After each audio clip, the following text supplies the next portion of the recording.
I want to win races, in general, but I want to win Le Mans again. What went through your mind when the wheels come off in the 2010 Chinese Grand Prix? When I got there for the first time, I think we had only one building,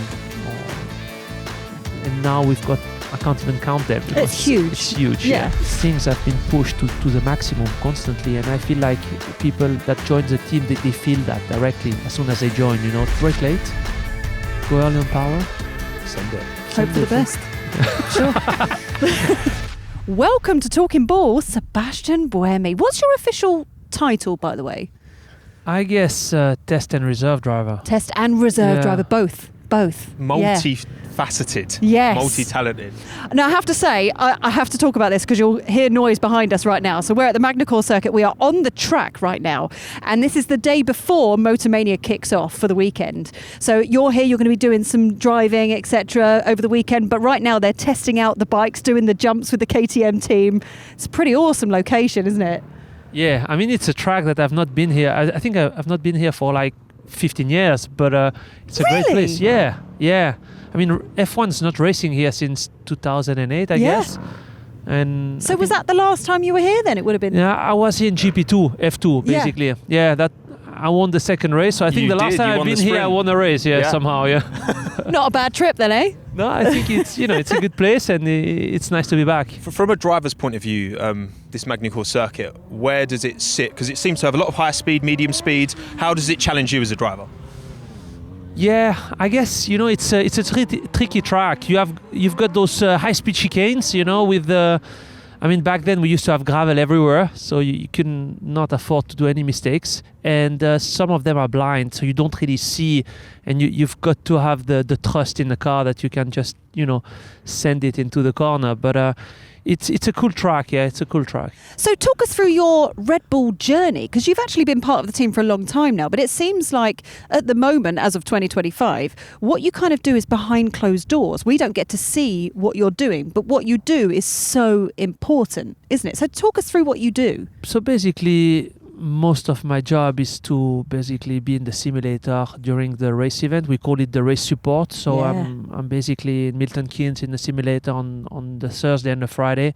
Thursday is mainly dedicated to next year, to new stuff coming on the car.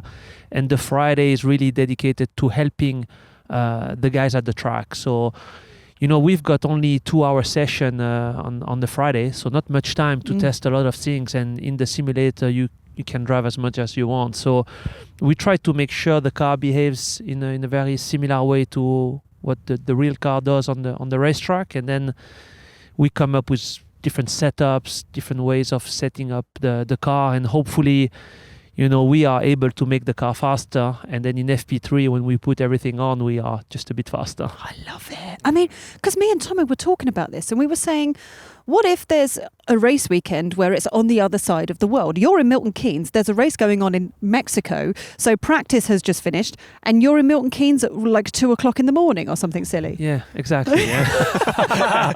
The look in your eyes is like, I feel that. Yeah. Do you have to prepare yourself like days in advance for those like all-night shifts sometimes? No, I mean the Thursday we already somehow adapt a little bit the timing. So we may start a bit earlier and finish a bit earlier as well, just to be able to get a few hours sleep before the night of the Friday. But at the end of the day, we are there dedicated. You've got a little bit somehow of adrenaline in the simulator and it's enough to keep you awake. So it's not really an issue. Well, I'm wondering if maybe you're the perfect person for that job because you are 4-time Le Mans champion and you know what it's like to have to stay up and race at stupid hours in the morning. Yeah, it maybe helps, I don't know, but I guess it does. I mean, Sébastien, your career is far-reaching, and you've done so many different disciplines. And we had a lot of fan questions. Actually, was it 3,000? I want to say was submitted, and we've got a select few here. Oh, I thought we were going to do all of them. Well, I mean, the sun is quite high in the sky still, but I think that will drop pretty quickly. Starting with Bruno from Brazil.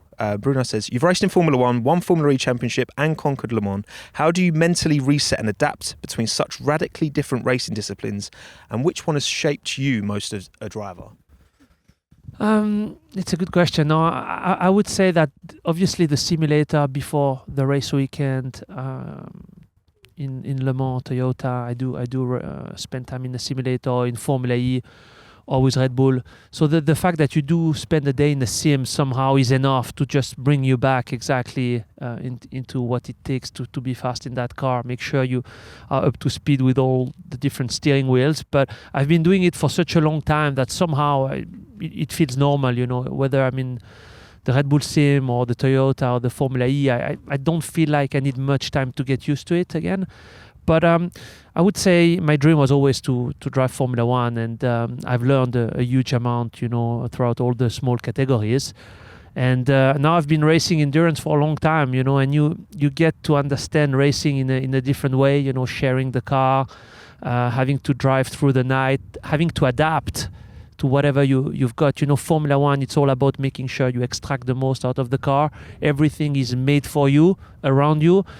Where in Le Mans, it's a lot about having to adapt. And I guess that has helped me quite a bit, yeah. Well, I mean, we've got an important question here from Bart in Brazil, who says, which race class do you prefer? Out of all of the things. Oh, you got to pick one. I guess Formula One is the correct answer for this podcast. Yes. No, but it's the dream of every kid out there, and that's the fastest car. And as a race driver, you dream of driving the fastest car. And I guess Formula One is amazing. Le Mans is obviously great as well. You drive at night at 350 kph in Le Mans. Formula E, is a big challenge as well. It's a smaller car, it's tight corners, and you've got to drive on city circuits. It's very narrow with lots of bumps. But I would say that, as a race car driver, Formula One remains the top. I'm thinking WRC, and there's a reason I say this, Seb, because your namesake Sébastien Loeb, his old Citroen C4 is here today. Actually, was out on track earlier. He touched it. He got really excited about it. That for me, even before F1 WRC, huge fan as a kid, and we've seen Kimi try it out.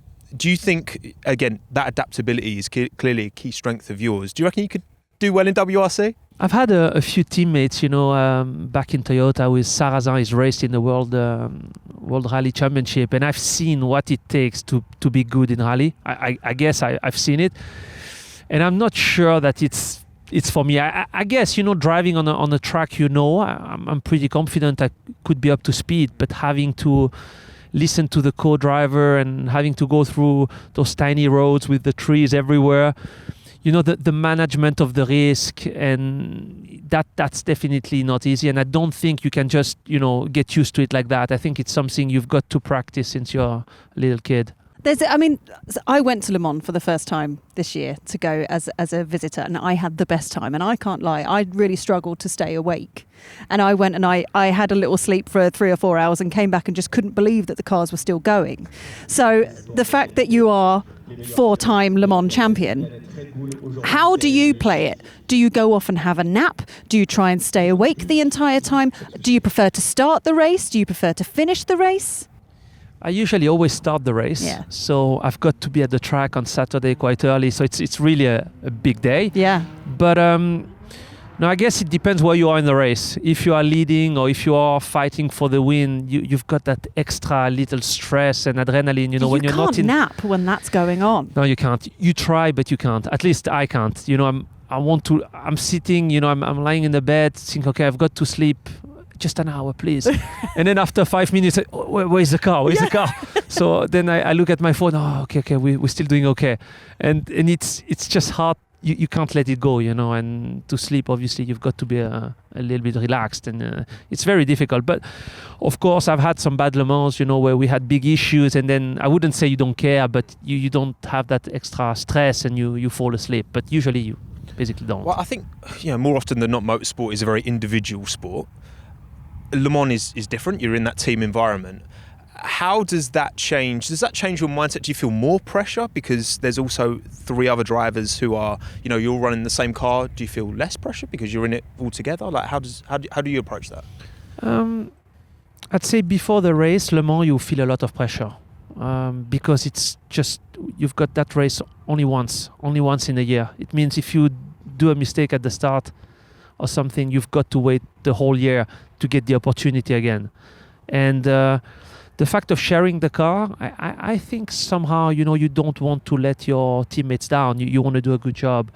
So for me, when I sit in the car, I don't think about that anymore. I just try to do my job and I try to be as fast as I can. But outside the car, somehow, yes, I do feel maybe a bit more stress, a bit more pressure. Because I'm thinking, with Formula One and with Formula E, you have a teammate, but really, as much as your teammate is your friend, that's your biggest competition. But when it comes to the teammates at Le Mans, there must still be a part of you that's like, I still want to be the best driver out of the three of us? Yes, yeah, you do. I mean, you still want to be the best out there, but you look at your car and you somehow want your teammate to do well because you want him to be fast. So it's not easy. You want.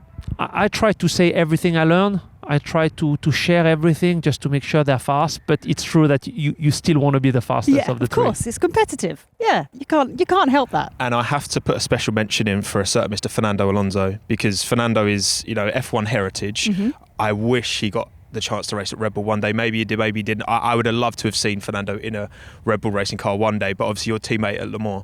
And you say adaptability. For me, like Fernando, as adaptable drivers go, he is at the absolute very top.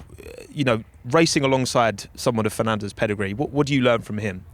I think it was great. I spent a year and a half with him, or close to 2 years, and he works very hard. You would think, with everything he's won, he doesn't want to work as much or he doesn't need to, but honestly he was working very hard.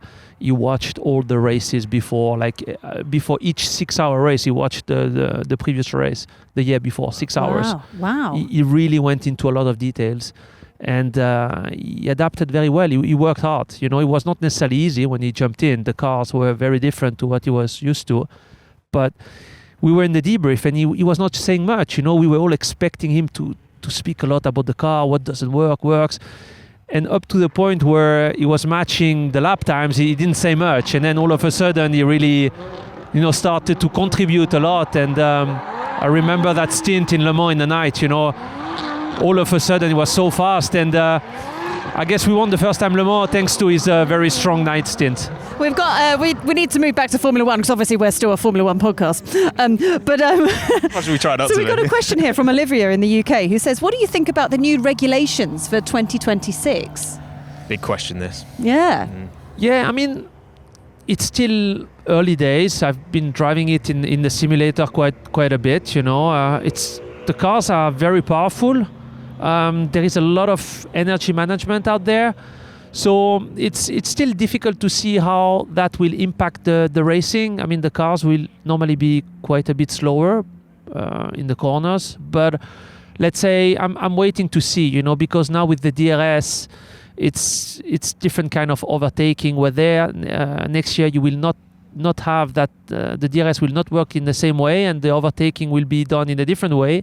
So I think that could contribute to good racing. So I guess we'll see.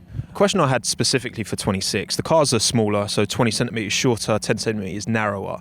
As the driver in the sim, can you feel that difference around maybe Monaco? I imagine more so. Yeah, you do feel it. Yeah, I do feel it. I mean, I hope they would have done even more. Of course. But of course, I guess it's not that easy, to keep the safety up there, and those cars are quite complex. But I think it's a good step already, because Monaco today, it's extremely difficult to pass. It's nearly impossible. So with those cars, I guess it's going to be easier. I don't know whether it's going to be enough, but I think it's going to be better for the fighting, the racing in general. I'm glad to hear that. With those late night sim sessions, has there been any moment to you where you've realised how much you've actually changed things and how much you've helped improve the car at the track? Has there ever been a moment where you've gone, oh, we smashed that, that was so worth the amount of work and the late nights? No, because we are just a tiny part of the team, and you're a huge part. No, we're not. But it wouldn't work as well if you weren't doing what you were doing. We try to contribute as much as we can, obviously, but at the end of the day, Max and Yuki, they are driving the car, and obviously we need two great drivers to win races. And we just try to contribute a little bit. Sometimes we maybe found a tenth or 2 tenths. And when you look at the grid, in Monza, for example, how many cars you've got, within 3 tenths, it's huge. So every tenth count. And we work very hard, I guess, and I hope that we do contribute, but it's not always the case. Sometimes we don't find much, sometimes we do find quite a bit. It depends. Obviously, I know you can't reveal all of the secrets, but say you're in the simulator on the Friday evening after FP1 and 2. How much of it is the team just taking the data from the laps that you're putting in and just sending that to whatever track it may be? How much do you have your own debrief where you're verbally debriefing your thoughts and feelings? Like, what does that process kind of look like? Yeah, so first of all, we try to correlate the car. It means we make sure the grip is right, the balance is right, the temperature is right, the top speed, everything needs to match as much as possible to the track. We listen to the debrief at the track. We hear the limitation. We make sure that the car is really similar, because of course if the correlation is not good, then you're going to be driving around with something that doesn't match reality. And then we try to find solutions. And I would say that we do a lot of tests, up to sometimes 20, 25 runs in a row, where we basically try different setups. And then I always give my feedback and say, okay, I think that's a good solution. I think we've solved the problem. I think that's not good. Let's go more in that direction. So it's a discussion basically with the engineers. And then we basically come to a conclusion and we send it to the team. So they usually have a meeting quite late in the evening where we basically give them all what we've learned, and then they take it on board or they don't. It depends on what they feel they need. I have a curveball question from a listener. This is from Walker in the USA, who says, what went through your mind when the wheels come off in the 2010 Chinese Grand Prix? Not much. You see, I still try to turn, You did. So I guess not that much, It was I think Mark Webber did the same when he had the backflip. I'm pretty sure he tried to turn the wheel as well. True. Yeah, I guess, not that much, but obviously it was, lots of runoffs and nothing really happened. I've got to ask about Monza, because Max winning that Grand Prix, huge result for the team, convincing as well, big margin of victory. Did you know on Friday, could you tell that you had a quick car underneath you? How much of that was kind of a surprise? Because obviously the McLarens have been, very, very quick this season across a variety of different types of corner and very consistent throughout. What was your feeling going into this weekend, and did that kind of catch you by surprise? Yeah, so for that particular weekend, I was not in the sim because I was in Austin racing in WEC, but I was following, Okay. And I would say that, usually FP1s, FP2, we've been struggling a bit, and I really had the feeling that Max was already really up there in FP1, FP2, and usually we do a little bit of a step on the FP3. You never really know what the others are driving in terms of fuel load and engine modes, but usually we do a step. And the fact that we were already quite close in FP2, I had a good feeling, but I guess they took the right decisions and worked hard since last year, because last year it was one of the toughest races for the team. So I think Max qualified 8th last year. I think it was something it was like tough, that. Yeah. And of course you need different wings, you need different setup. For Monza, it's a special track, and I obviously drove very, very, very well, and didn't do any mistakes and had a great strategy in the race. So it's great to see him win a race again. And who filled in for you when you were away? I think it was Dennis. Okay. Jake Dennis. Yeah. Nice. So if you're away doing something else while there's a Formula One race weekend, so say you're doing your own different racing, or you're just not working with Red Bull that weekend, how do you keep on top of what's going on with Red Bull? Because clearly you want to be so involved with everything that's going on. So what we were saying at Monza, you weren't involved in it. So how are you keeping on top of the news? Are you just are you in your car and asking your own engineer of what's going on, or just checking your phone every 5 minutes? I'm checking my phone. I'm watching the FPs if I can, and I'm sometimes obviously texting people in Milton Keynes, just to have a bit of an overview of the situation. But yeah, I try to, I want to be involved. I want to know, sometimes when you work so hard in trying to achieve something, you want to be aware of everything. So, I keep in touch with those guys. This is from Keegan from the USA, who says, what's your all-time favorite car livery? I really loved the camouflage car, Red Bull had a few years ago. I know the one I mean. Yeah. But I'm not sure for the whole year, but I really just like. One. Just I really like that. Yeah. Got another question from Sane in the Netherlands. What's your favourite comfort food? Oh. Maybe on a non-race weekend, so you can really fill up. You don't have to worry about feeling a bit sick. You need the carbs though when you're racing. Well, don't you? that's also true. Yeah. I guess good pizza, you know, when you're hungry. What's on top of that pizza? What are you Some having? ham and cheese, yeah, normal Ham one. and cheese. Yeah, normal Nice and one. simple. Nice. I like that. Prosciutto. Love it. There's the drift cars that's in the background, the two BMWs The Drift doing some Brothers. donuts. It's very awesome. Very nice. This is from Ron in Switzerland. So since your work is normally kind of in the background, as us fans don't really get to see what you do, how does a normal working week look like for you? I never have a normal working week. I guess, you know, the simulator, we start at 9, finish at 6 on a normal day.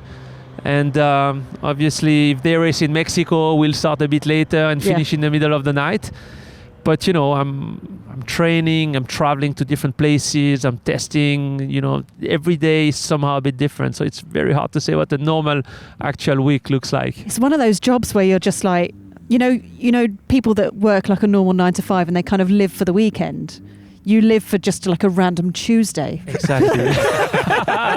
You're like, yeah, Tuesday's party time. That sounds like you, Nicola, actually. I mean, yeah, that's You're always busy and about. Yeah. Seb, obviously you've been part of the Red Bull family for over a decade now. Why do you think that is, I guess? You know, what is it? I don't know how common that is in the motorsport world to have such a long connection with a team, but why do you think you've been so loyal to them and they've been so loyal to you? Yeah, I mean, I think I became a Red Bull junior driver in 2004, so like a long time ago. And That's then over 20 years ago. Yeah, exactly. Yeah. Wow. And then somehow, you know, I've raced in Formula 3 and GP2, F2 and F1, and then I stayed as a test and obviously a reserve driver for Red Bull since then. You know, I think everything works well, you know, and I enjoy working with those guys, and I love the brand, and you know, I like the team. I know most of those people. Some people, you know, I know since 20 years. Yeah. So it's like a big family somehow. But how does it feel from 20 years ago compared to now? Does it still kind of feel the same? Yes, it does. I mean, it makes me feel like I'm old, but somehow I enjoy, you know, I enjoy being at the track, getting the opportunity to drive the car, or even being in the sim.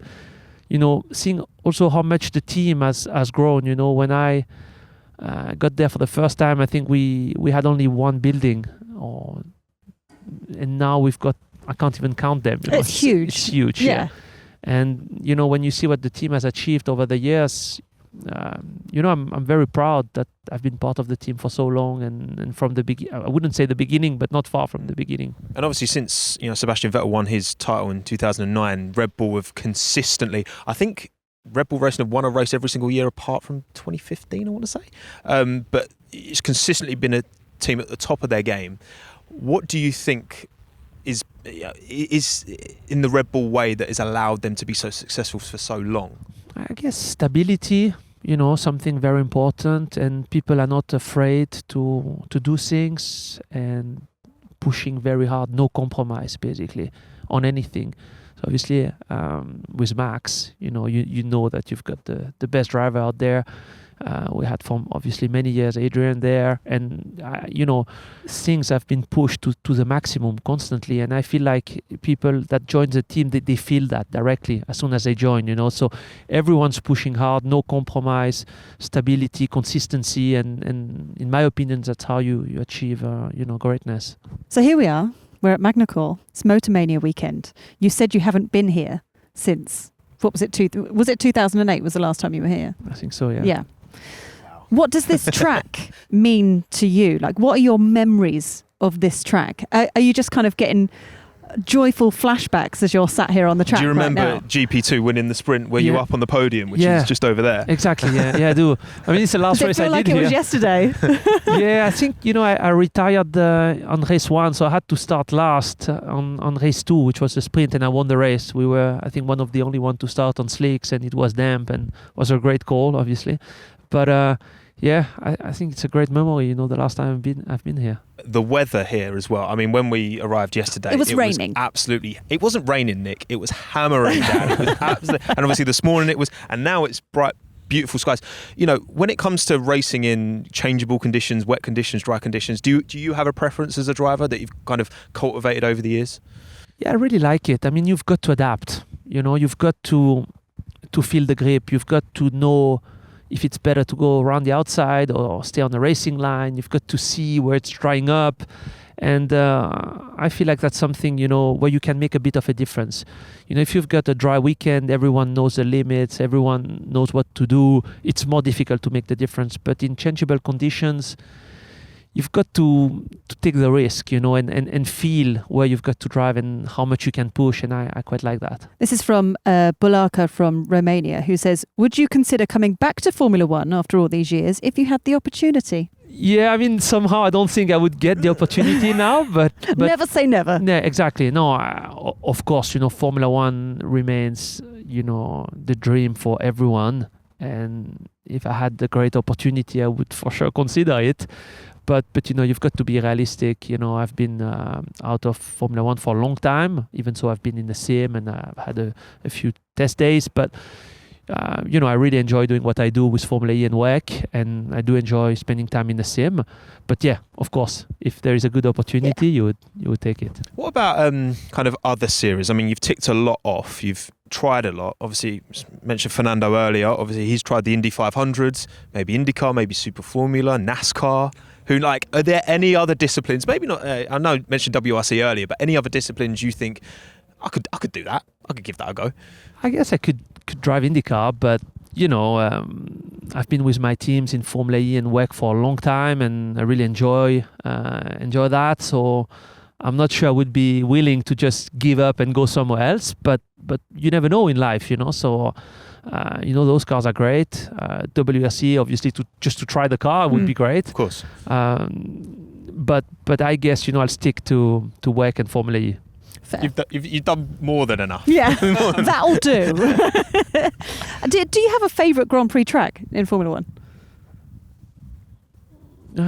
Because this is a pretty special track. It's just that there hasn't been a Grand Prix here for such a long time. Yeah, I mean, I do enjoy tracks where a lot of things is happening, you know. So I usually enjoy Spa, the weather, the long straight. You know, you can see some overtaking. But there are lots of good tracks, you know, out there. I love Japan. It's a great atmosphere. It's a great track. Not that easy to pass, but you know, it's a mix. It's really a mix. And Austin, I think, it's a great place too. Spa and Suzuka, two absolute stalwarts on the grid, have to be in F1, absolutely. However, and you kind of mentioned that with Suzuka, the overtaking is difficult. It doesn't always. Those tracks don't always generate the best F1 races. Where's the kind of balance, I guess, between having a track? Austin's a great example because you get loads of overtaking, great opportunities into turn one, it's so wide. But the history of Spa, we want these tracks to work better in Formula One. The spectacle isn't always as good as it could be. How can F1 kind of improve that, do you think? I think, yeah, you're right. We you know, Spa, I think the weather is often helping because, you know, changeable conditions and the long straights. But I do agree, you know, all sector 2 you can't really pass unless someone's got an issue. Yeah. I think you've just got to accept that that's the way it is, you know, and not all the F1 races will be mega interesting, but some are, and you know, I would say not all football games are cool to watch. So yeah, you're right. It's true. You know, I'm a fan of the sport, and I really enjoy, you know, watching good racing, even if that means less overtaking, proper overtaking, and nothing artificial. And you know, I just think we all need to accept it and just, you know, enjoy. For 2025, we're excited to welcome Ava Trade as a presenting partner for the award-winning Talking Bull podcast. Ava Trade is a globally regulated, multi-award-winning broker, featuring over 1,250 tradable instruments from CFDs and futures to options. With trading platforms like MT4 and MT5, as well as their mobile app or web trader, Ava Trade is built to empower traders to trade with confidence anytime at every level. I've done some Googling. And back in 2013 for ITV4, you did a reality show that went on the TV, and it was basically mentoring Gran Turismo players to train for the Dubai 24-hour race. Is that right? It was like a reality show on ITV. Yeah. I haven't seen it. I'd love to see it. What was that like? Mentoring, Gran Turismo players and trying to get them to drive an actual car. Yes. Yeah, I mean, those guys were young kids, you know, and they, even so they had only driven a simulator, they had good basic instinct and they knew their stuff, you know, so... Because I know a simulator can feel very similar, but it's not the same. No, it's not exactly the same, but, you know, when you're good in a simulator, there is no reason why you shouldn't be able to drive the car. Maybe not at the absolute limit, but quite well. And those guys, you know, some of them were pretty impressive and went on to have a career in Le Mans or in international motorsport. Amazing. Well, most recently it was Sébastien Job, wasn't it? He's a Oracle Red Bull Racing sim racing team driver, and then drove around Spielberg. Yeah. And I think he was close to a second within the lap time that was set for him. So the skill set does transfer over. And I think sim racing, in my opinion, needs to be a big part of how we make motorsport more accessible because it is so expensive. Right. I mean, what was your journey as a youngster coming through? And you must have come across so many young drivers who had great potential and just, you know, the funding gets in the way ultimately. Yeah, I mean, that's not easy. And, you know, today go-karting costs really a lot of money. But I started go-karting when I was 5-6 years old. And then, of course, when I moved to single-seater, I had obviously Red Bull helping me a huge amount, you know. And without Red Bull, I would have never made it, you know. So they give... you know, an opportunity they gave to a lot of drivers, and I was one of the lucky ones that got the help from Red Bull. But yeah, it's not easy, and as you say, maybe with sim racing in the future, we'll see more and more of those young drivers get the opportunity to drive the real car one day. But yeah, the FIA and in general, they should really try to lower the cost and give access to the most people. You know, that's what we want to see. This is a question from Marina in Cyprus, who says, what cars do you have in your personal collection and what one do you like driving most? I've got quite a few of my race cars, actually. Have you? Yeah. Formula BMW, Formula 3 and GP2 and... But you can't take those to the supermarket. No, so what are you driving on a day-to-day? Yeah, I drive a Lexus from the day-to-day. Oh, that'll do. That's very nice. But, luxury. Yeah. No, but to be honest, I've got a couple of Porsches that I quite like. But not easy to drive every day. Are you a car guy? Are you into your cars? Yeah, I quite like that, yeah. Okay, yeah. Nice. Do you have like a dream car that you'd love to own one day? Ford GT. Or have you not? Oh, have you driven one? No. Oh, I followed a few on the racetrack. I mean, I'm just saying the perks of Ford being part of the powertrains for next year. You might be able to have a word. I see what you're doing here, Seb. You're planting that seed. I'm just saying. You might be able to have a word. One day. Listener question from Wei in Australia. How would you approach the corkscrew at Laguna Seca if you were driving it in an F1 car? That's a big question. I've never been there, so it's hard to say. Okay. No, I'd love to. Guess, brake late, go early on power. Send it. Hope for the best. Sure. That would be a cool I think track. it's a great corner, but I've never been there, so it's hard to say. Yeah, are there any other particular tracks you'd love to go to that you've never been to before? Let me think. But Laguna Seca is definitely one of those, yeah. Yeah. Bathurst. Oh, yes. Bathurst, yeah. That would be huge. One, yeah. Yeah, that's a great one. This is from Tess in the Czech Republic, who says, if you could take any Red Bull car from any year out for a flat lap at Spa, what are you choosing?